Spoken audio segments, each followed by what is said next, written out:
Rumi once whispered across time, "The breeze at dawn has secrets to tell you. Don't go back to sleep." But what are these secrets, and why must they be heard in silence before the world awakens? Because there are parts of you that can only be heard when the world stops speaking. There is a presence that lives beneath your name, your roles, your habits, a being that waits patiently, endlessly, for you to turn within. Not the you that scrolls and performs, but the you that dreams, aches, remembers. The one who was here before your first memory and will remain after your final breath. That self is not found in the crowd. It is born in solitude. In the next few minutes, we will walk with Rumi into the sacred terrain of the soul, into the silence where the truth first begins to breathe. We will speak of the power of being alone, not as an escape, but as a return. We will explore what it means to face the void, to know yourself, and to dissolve the illusion that you were ever disconnected from love. This is the spiritual path Rumi walked. Solitude, knowing yourself. We fear being alone, not because we dislike silence, but because in silence the masks fall. In the presence of others, we learn how to shape ourselves. We learn what to say to please, how to move to belong, how to smile to be accepted. But in solitude, there is no audience. There is no script. There is only the echo of your own breathing, the slow rhythm of your thoughts unfolding, the weight of presence pressing inward. And it is there, in that still chamber, that the journey truly begins. Rumi knew this. He did not romanticize loneliness, but he honored solitude as sacred space, a retreat not from life, but into it. He once wrote, "A little while alone in your room will prove more valuable than anything else that could ever be given you." These words are not poetry, they are prophecy. Because the soul does not awaken in crowds, it awakens in isolation. When the world finally stops speaking and your essence begins to whisper in solitude, you begin to notice things you never had the time or courage to see. You notice the quiet ache beneath your smile, the thoughts that circle endlessly like birds in a cage, the parts of you that never found language. There is no one to impress here, no one to lie to, no one to perform for. It is in this aloneness that the true self begins to stir. Not the self built on reactions or shaped by memory, but the unchanging presence beneath it all. It is uncomfortable at first. The silence can feel deafening, the stillness unbearable, because we are not used to witnessing ourselves without distraction. We are used to running from pain, from truth, from the vast unknown of our own hearts. But if you stay, if you remain seated in the fire, something starts to soften. The racing thoughts settle. The armor begins to loosen. The stories you've told yourself about who you are, what you lack, what others did to you, they begin to dissolve. What's left is raw, real, and utterly human. And in that rawness, you are no longer fragmented. You are whole. The purpose of solitude is not to isolate you from life, but to reconnect you with it. Because how can you truly meet another if you have never met yourself? How can you love someone honestly if you have not stood in the mirror and faced the parts of yourself you've long disowned? In solitude, you begin to integrate. You begin to forgive. You begin to remember that you are not your wounds, not your past, not your failures. You are the one who sees them all. You are the witness, the eternal awareness that was here before the pain and will be here after the healing. This awareness is subtle. It does not announce itself. It waits for your surrender.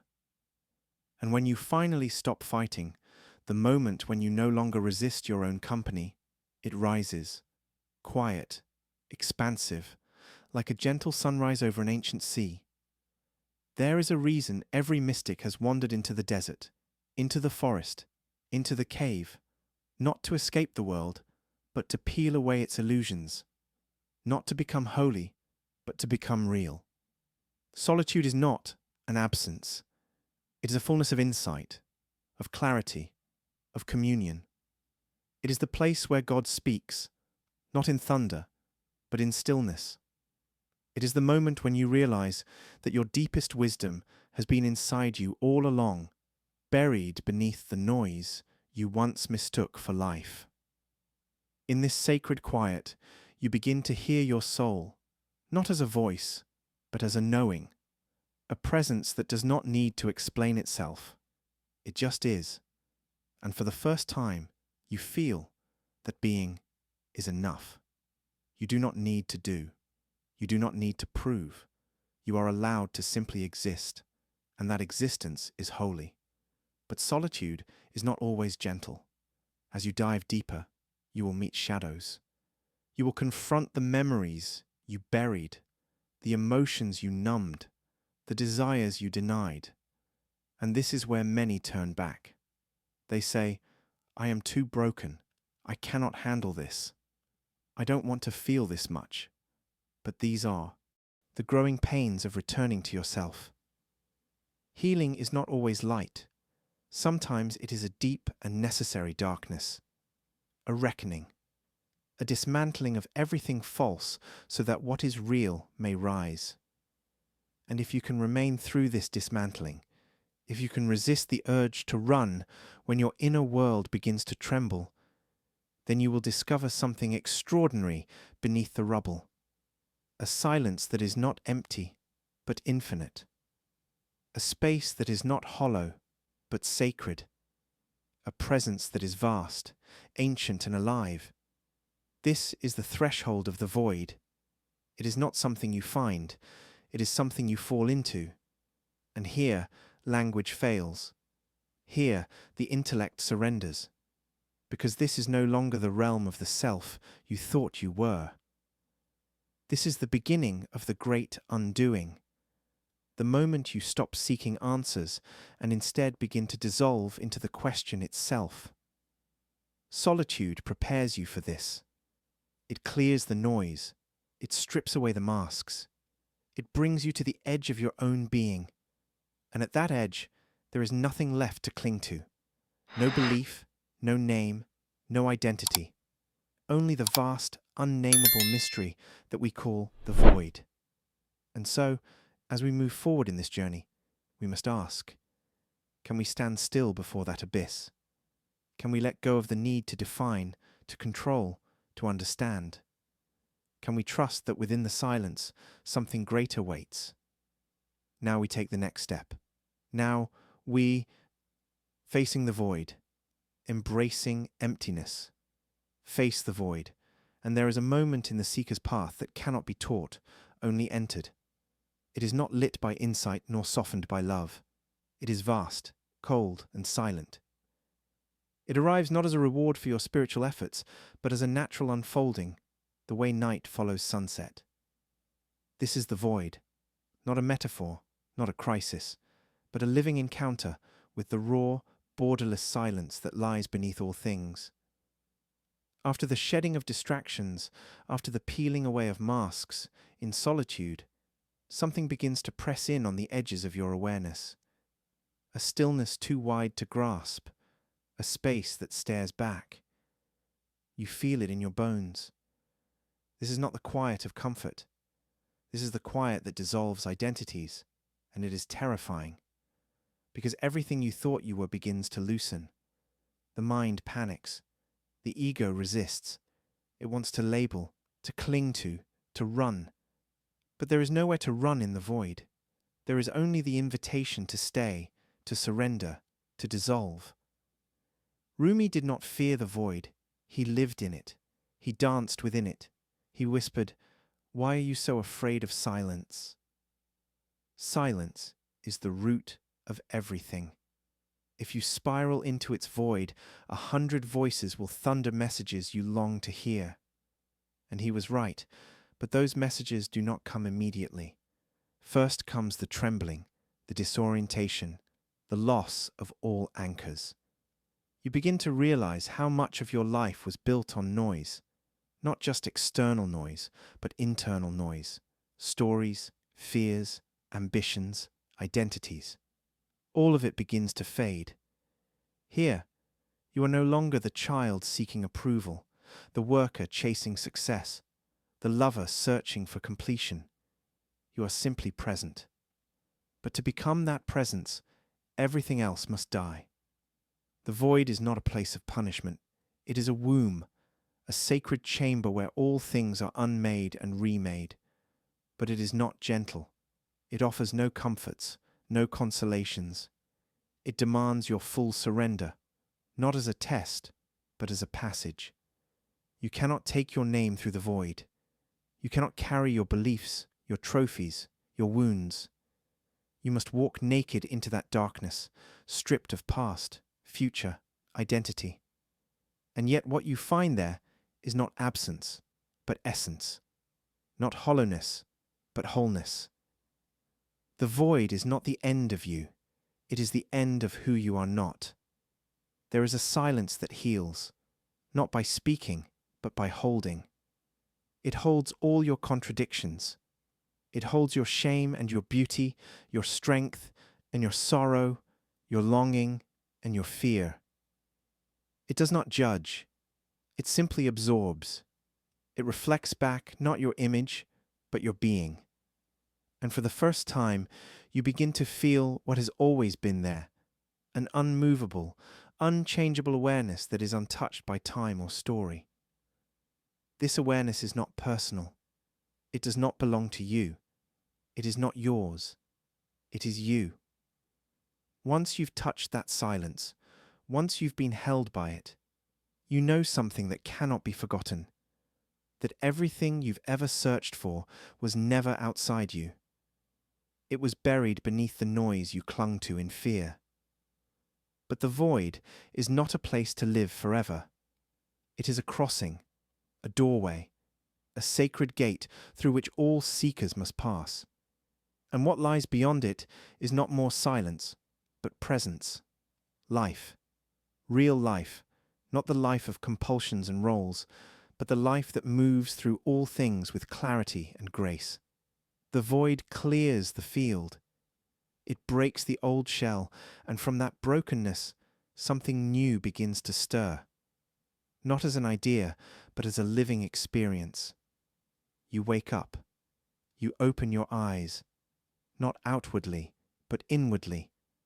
And what you see is not form or shape, but now you see presence. The inner journey, awakening to presence. When the void has emptied you, when the illusions have been peeled away, what remains is not a blankness, but a silence saturated with presence.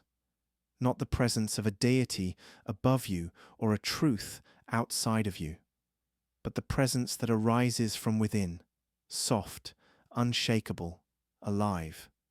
You don't step into this presence with fanfare or revelation. You simply become aware that it has been here all along, waiting. And in that moment of awareness, something deep shifts. The world does not change, but the way you see it does. Your breath slows, not because someone told you to meditate, but because your body finally remembers it is safe. Your eyes begin to notice the light resting on ordinary things, a leaf, a hand, a cup of water. Time no longer feels like something to outrun. You are here, and here is enough, and here is enough. This is the beginning of the inner journey, not the dramatic ascent to enlightenment as often portrayed, but the subtle, quiet movement toward total intimacy with life. Rumi described it with devastating simplicity.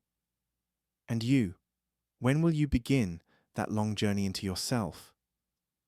These words are not a challenge. They are an invitation. The journey is not about going somewhere new. It's about returning to where you've always been, but with new eyes. And what those eyes begin to see is not mystical or strange. It is profoundly human. You start to notice how many times you betray your own truth in a single day.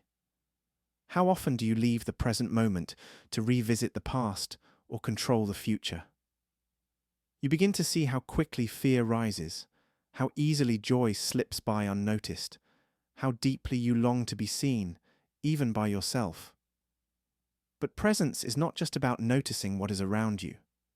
It is about becoming aware of the one who is aware. It is turning your gaze inward, not to think more, but to see more clearly, to recognize that beneath every thought, every feeling, every role you play, there is something that does not move, something that does not change. This something is not a thing at all. It is the quiet watcher, the unnameable I am, the space in which all things arise and dissolve. And once you become aware of that space, your entire life becomes a meditation. Washing dishes becomes a sacred act. Speaking becomes an expression of presence. Silence becomes companionship. Rumi danced on the edge of this awareness, not as a concept, but as a lived reality. His whirling was not performance, it was surrender, a dissolving of the self into the now. He did not seek to escape the world. He spun deeper into it until the boundaries between inner and outer, self and other, melted like mist in sunlight. And that is what presence does. It dissolves the imagined borders. You no longer see yourself as separate from what you observe. You are not in the world. You are of it. The tree is not over there, and you over here. There is only experience unfolding, and in that unfolding, a quiet ecstasy. This presence does not ask for rituals. It does not need dogma. It asks only one thing, your attention. Not the narrow attention of control or analysis, but the soft attention of love, the kind of attention you would give to a child learning to walk. Gentle, patient, without demand. When you give your life that kind of attention, it begins to speak, not in words, but in feelings, in signs, in the subtle movements of intuition. The universe becomes less of a machine and more of a mirror, reflecting not your desires, but your essence. And you begin to walk, not with plans, but with presence. You begin to live as a response, not a reaction. But this journey is not without its challenges. Presence reveals everything, especially the parts of you you've hidden. The inner journey is not always a path of light. It will take you through sorrow, anger, envy, emptiness. But presence holds it all. It does not reject. It does not fix.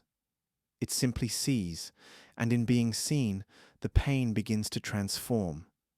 Not through force, but through recognition. You begin to realize that your emotions are not obstacles, but messengers. That your discomfort is not a sign of failure, but an invitation to return. Every trigger becomes a doorway, every wound a window. And this is where the real journey happens, not in the moments of peace, but in the moments of resistance. Can you stay present when you're angry, when you're afraid, when you're lonely? Can you sit with the ache in your chest without reaching for a distraction? Can you listen to your thoughts without believing every one of them? This is the fire of presence, and it refines you slowly, lovingly. You burn, not into ashes, but into truth, into clarity, into authenticity, until what remains is no longer the image of who you thought you were, but the living truth of who you are. And here you begin to notice something even deeper. As you sit in presence, as you open to what is, there is a warmth, a subtle hum, beneath the silence, a current moving through all things. It's not an idea, It's not a philosophy. It's a felt sense, a presence within the presence, and it feels like love. Not the romantic love that comes and goes, not the conditional love that demands or withholds, but a love that simply is. Rumi called it the beloved, and he saw it in everything. The sunlight through leaves, the grief in a mother's voice, the tears of longing that fall silently at night. The beloved was not separate from life. It was life itself, unveiled. This love is not something you achieve. It is what you uncover. It does not arrive with thunder or light. It arrives in the moment you stop looking for it. It appears when the seeker dissolves and only presence remains. It is found not in grasping, but in surrender. And you will know it not because it tells you its name, but because it feels like home, a return, a remembering, a soft, wordless yes. And so, the inner journey that began in solitude, that passed through the fire of the void, that opened the door to presence, now begins to blossom into love. Not a concept, not a goal, but a quiet realization that you were never alone. That behind the silence, beneath the presence, within the breath, something has always been waiting, watching, holding, loving. This is the beloved. And now we turn toward it. Now we open the final door. Now we begin to remember divine love, the union with the beloved. Love, that quiet, ancient pulse beneath all things. It has no voice, yet it speaks in every language. It has no face, yet it looks out from every pair of eyes. It is not bound by form, yet it lives within every form. This is the love that Rumi devoted his life to, the love he called the beloved. Not a person, not an emotion, but the divine presence that dwells within all things and reveals itself only to those willing to shed every layer that is not love. The beloved is not found through seeking. The more you chase it, the further it recedes. But the moment you stop, the moment you drop into stillness and become fully present, you realize it has been with you all along, watching, waiting, loving you even when you could not love yourself. This is not the love of desire. It is not a love that takes. It is a love that sees, a love that accepts, a love that burns everything false, not out of cruelty, but so that what is real may finally breathe. And this is why the path to divine love is not always tender. Sometimes it is fire. Sometimes it is loss. Sometimes it is the breaking open of everything you thought you needed in order to feel safe.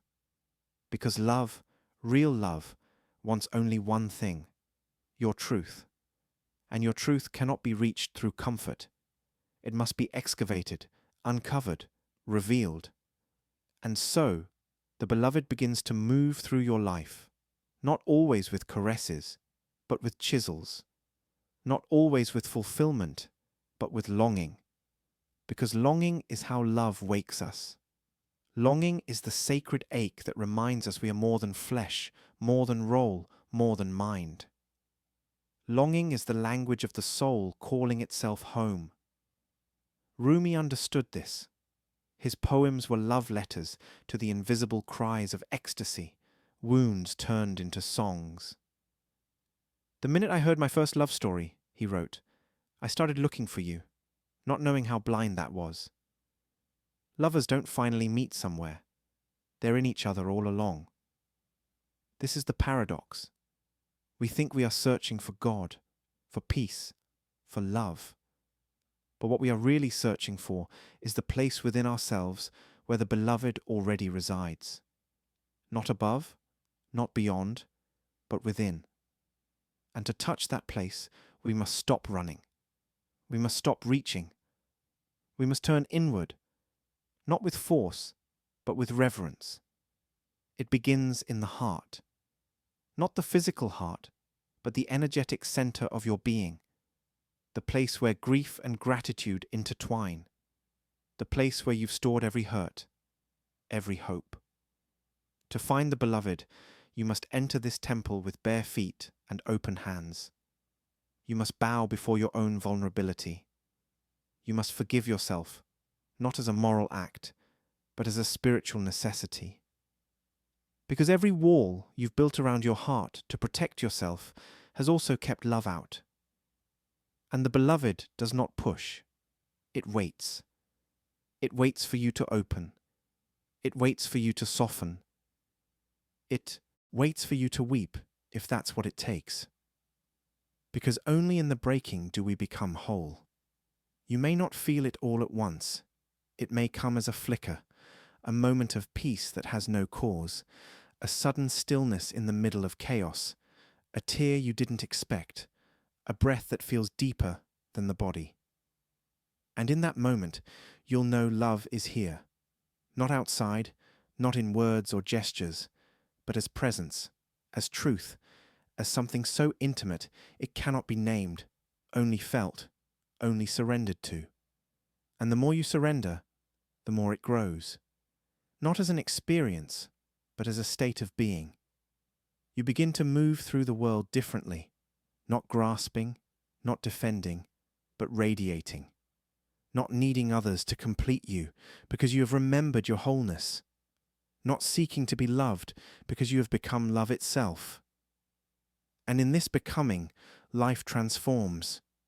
Not because the world changes, but because you no longer resist it. You no longer divide it. You no longer demand it give you what you already carry inside you. You become a vessel for the beloved, a mirror in which others can see their own light reflected back. This is not theory. It is the living, breathing truth of your soul. And once it awakens, it will never let you forget. Even when you fall asleep again, even when you doubt, even when you feel lost, the beloved will call you back. Through dreams, through pain, through beauty, through silence. And each time it will ask the same question. Will you love again? Will you open? And if you say yes, something miraculous happens. Life begins to dance with you. Not just the joyful parts, but all of it. Sorrow becomes sacred. Anger becomes energy. Loneliness becomes intimacy. You begin to see the beloved in everything. In the wind that touches your face, in the stranger who smiles, in the ache that refuses to leave. You realize that nothing has ever been separate, that even your suffering was a form of love. Love wearing the mask of pain to lead you back to yourself. Rumi saw the face of the beloved in everything because he had become nothing. He had emptied himself so completely that only love remained. This is the invitation, not to become someone greater, but to become no one at all, to be so present, so surrendered that you become transparent to the light. You no longer need to prove, to defend, to compare. You exist as an offering, and that offering is love. But even now, in the depths of divine remembrance, the journey is not over. Because love, once awakened, does not settle. It expands. It flows outward. It longs to be shared, expressed, embodied. Divine love is not content to stay hidden in meditation rooms and sacred texts. It wants to live in your words, your hands, your gaze. It wants to be given to the world, not through grand gestures, but through presence, through patience, through listening, through showing up again and again with an open heart, even when it hurts. And so, we arrive here, not at the end, but at the beginning of living love, the beginning of walking through the world as a flame that does not burn, but warms, as a silence that does not isolate, but heals, as a presence that says to everyone you meet, you are not alone, you are not broken, you are love. You are love. And from here, the only step left is integration. to carry this love back into the world, to let the journey inward become a life lived outward, to take the presence you found and make it your way of being. And so, we close this circle, but not with an end, with a return, a remembering, a quiet devotion to live not from the mind, but from the heart. Now we step forward into reflection, into stillness, into the mystery of the final breath. Now we return, not to where we started, but to where we always were, only now with open eyes. You have walked through solitude, stood still before the void, awakened to the power of presence, and remembered the love that cannot be named. But this was never a lesson. It was a remembering, a slow peeling back of what you are not, until what you are could begin to shine again. There is nothing left to seek, no teaching to grasp, no ritual to perform. Only this breath, only this moment, only the quiet knowing that everything sacred is already here. This is the truth that Rumi carried in every verse, that the seeker is not separate from the sought, that the longing itself is a sign that the beloved is near, and that beyond the opposites of good and bad, right and wrong, there is a field of stillness, of union, of truth. And in his words, I'll meet you there. But what does it mean to carry this truth into the world? It means to live slowly, to listen more than you speak, to hold space for your own humanity and the humanity of others, to meet life not with judgment but with presence, to see the divine not only in sacred places but in dishes, in doorways, in disappointment, in delight. It means to become the quiet center in the storm, to allow the sacred to speak not through PR, eaching, but through how you walk, how you see, how you love. So, as this journey comes to a close, let it not be an ending. Let it be a beginning, a gentle vow to walk as one who remembers, to give yourself moments each day to return to the silence, to let the teachings of love stay in poetry, but take root in your presence. Let your solitude become strength. Let your stillness become insight. Let your heart become a doorway. And if ever you forget, return here, not to this video, but to yourself, to the one who was always listening, to the presence that never left. You are not on the journey. You are the journey. You are not seeking love. You are love remembering itself. Thank you for walking with me.